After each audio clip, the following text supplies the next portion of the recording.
வணக்கம். இரவு நேர பிரதான செய்திகள். செய்திகளின் ஊடாக நர்மதா சிறையில் முதலில் தலைப்புச் செய்திகள். நாளைய தினம் அடையாள பணி புறக்கணிப்பில் குதிக்கும் இலங்கை மின்சார சபை ஊழியர்கள். அஸ்வசம பெறும் பயனாளிகள் தொடர்பில் வெளியான தகவல்.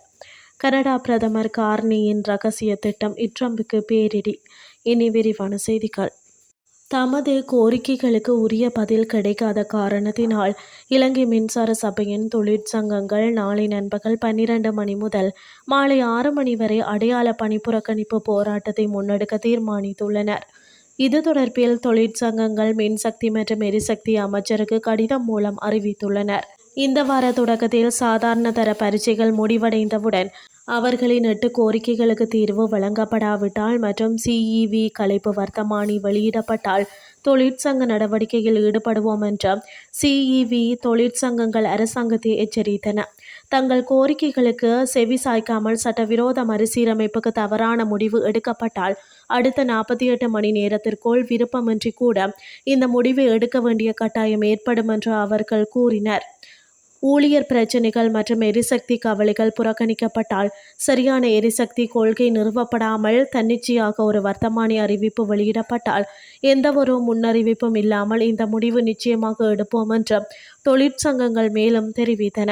சிஇவியின் தன்னார்வ ஓய்வூதிய திட்டத்திற்கு விண்ணப்பித்த ஊழியர்கள் சபை கலைப்பு அறிவிக்கும் வர்த்தமானி அறிவிப்பு பிப்ரவரி 28 அன்று வெளியிடப்படும் என்று சிஇவி தலைவர் உறுதிப்படுத்தியதாக சமீபத்தில் கூறியதை அடுத்து இந்த எச்சரிக்கை வந்துள்ளது. அஸ்வசம திட்டத்தில் தங்களது தகவல்களை சரியான நேரத்தில் புதுப்பிக்க தவறியதால் அந்த நன்மைகளை இழக்கும் அபாயத்தை எதிர்கொண்டுள்ளதாக எச்சரிக்கை விடுக்கப்பட்டுள்ளது. குறித்த விடயத்தை நலம்புரி நன்மைகள் சபையின் தலைவர் நிமால் கொடவலகெதர தெரிவித்துள்ளார். இது தொடர்பில் அவர் மேலும் தெரிவிக்கையில், அஸ்வசம திட்டத்தின் கீழ் ஒரு பயனாளி தெரிவு செய்யப்பட்டால் அவர் 12 மாத காலத்துக்குள் தடையின்றி கொடுப்பனவுகளை பெறுவார். அதன் பின்னர் அந்த பயனாளி அடுத்த 12 மாத சுழற்சிக்கும் தகுதியானவரா என்பதை தீர்மானிக்க வருடாந்த மீளாய்வு செய்யப்படுவது கட்டாயமாகும். இந்த மீளாய்வுக்காக தகவல்களை புதுப்பிக்கும் பணி 2025 நவம்பர் 20 ஆரம்பிக்கப்பட்டது.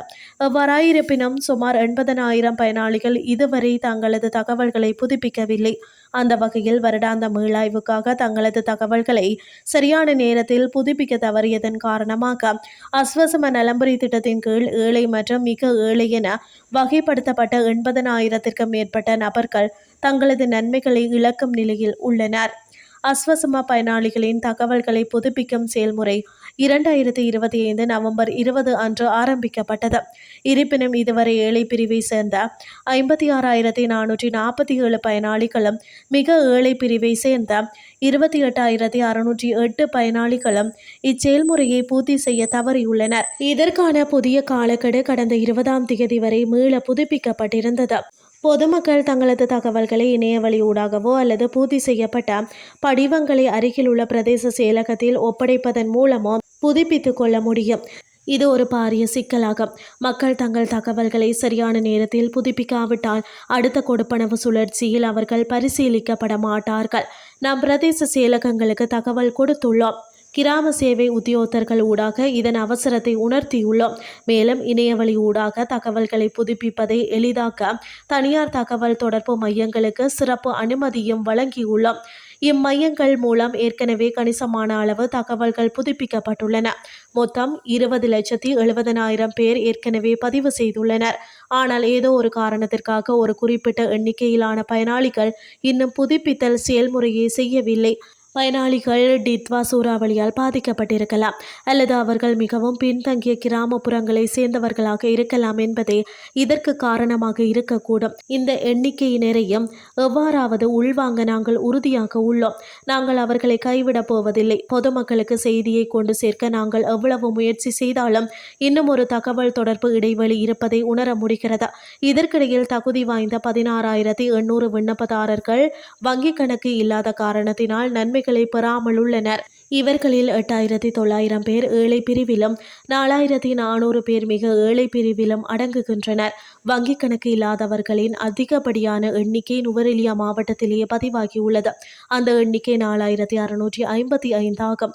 நுவரெலியா மாவட்டத்தில் குறிப்பாக நோர்வுட் பிரதேச செயலக பிரிவில் மாத்திரம் சுமார் 1000 பயனாளிகள் வங்கிக் கணக்குகளை ஆரம்பிக்காமல் உள்ளனர். பயனாளிகள் வங்கிக் கணக்கை ஆரம்பிக்காமைக்கான காரணம் அவர்களிடம் தேசிய அடையாள அட்டை இன்மையாகும்.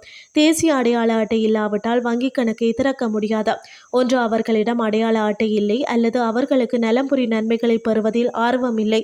பயனாளிகளை தெரிவு செய்து அந்த பட்டியலை வெளியிட்டதும் அவர்கள் நிதியை பெறுவதற்கு வங்கிக் கணக்கை திறக்க வேண்டும். சம்பந்தப்பட்ட பிரதேச செயலகம் பயனாளிகளுக்கு ஒரு கடிதத்தை வழங்கும். அவர்கள் அந்த கடிதத்துடன் வங்கிக்கு சென்று தெரிவு செய்யப்பட்ட அரச வங்கிகளில் அஸ்வசம கணக்காக பூஜ்ஜிய மீதி கணக்கு அதனை திறக்க வேண்டும். ஆரம்பத்தில் சுமார் 1,00,000 பயனாளிகள் வங்கிக் கணக்கு இன்றி இருந்தனர். எனினும் தற்போது அந்த எண்ணிக்கையை குறைத்துள்ளோம். ஆனால் இன்னும் கணக்கு இல்லாதவர்கள் அல்லது தாம் இந்த நன்மையை பெற தகுதி பெற்றுள்ளோம் என்பதை அறியாதுள்ளனர். அவர்களுக்கு நாம் கடிதங்கள், குறுஞ்செய்திகள் அனுப்பியுள்ளோம். ஆனால் செய்திகள் அவர்களை சென்றடையவில்லை என்றனர். இனி வெளிநாட்டு செய்திகள். கனடா பிரதமர் கார்னி வெளியிட்ட செய்தியில், நிச்சயமில்லாத சூழல் பெருகி காணப்படும் உலகில் எங்களால் என்ன செய்ய முடியுமோ அதில் நாங்கள் கவனம் செலுத்துகிறோம். அதற்கேற்ப எங்கள் வர்த்தகத்தை பன்முகப்படுத்தி பெரிய அளவில் புதிய முதலீடுகளை நாங்கள் ஈர்க்கிறோம் என தெரிவித்துள்ளார். அடுத்த 10 ஆண்டுகளில் அமெரிக்கா அல்லாத நாடுகளுக்கான ஏற்றுமதியை இரட்டிப்பாக்க கார்னி இலக்கு நிர்ணயித்து உள்ளார். ஏனெனில் அமெரிக்காவின் வரி விதிப்புகள் முதலீட்டின் மந்த நிலையை ஏற்படுத்துகிறது என அவர் கூறியுள்ளார். வரி விதிப்புகளால் கனடாவின் பொருளாதார மற்றும் இறையாண்மையை அமெரிக்க ஜனாதிபதி ட்ரம்ப் அச்சுறுத்தி வருவதுடன் அதனை 51வது மாகாணம் என்றும் கூறி வருகிறார். சீனாவுடன் சமீபத்தில் கனடா வர்த்தக ஒப்பந்தம் ஒன்றை ஏற்படுத்தி கொண்டது. இது அமெரிக்காவுக்கு அதிர்ச்சியை ஏற்படுத்தியது. இந்த நிலையில் கனடாவில் இருந்து இறக்குமதி செய்யப்படும் பொருட்கள் மீது 100% வரியை விதிக்கப் போகிறேன் என்று ட்ரம்ப் மிரட்டினார். இது போன்ற விஷயங்கள் அமெரிக்காவின் நீண்டகால கூட்டாளியாக உள்ள கனடாவின் பிரதமர் கார்னிக்கு கோபம் ஏற்படுத்தியுள்ளன. அதனை அவர் அவ்வப்போது வெளிப்படுத்தியும் வருகிறார். இதன் தொடர்ச்சியாக அமெரிக்க ஏற்றுமதியை பெருமளவில் குறைக்க கனடா பிரதமர் கார்னி ரகசிய திட்டம் வைத்திருப்பது தெரிகிறது. இத்துடன் செய்திகள் யாவும் நிறைவடைகின்றது. அடுத்து காலை 8:30க்கு எதிர்பாருங்கள். நன்றி.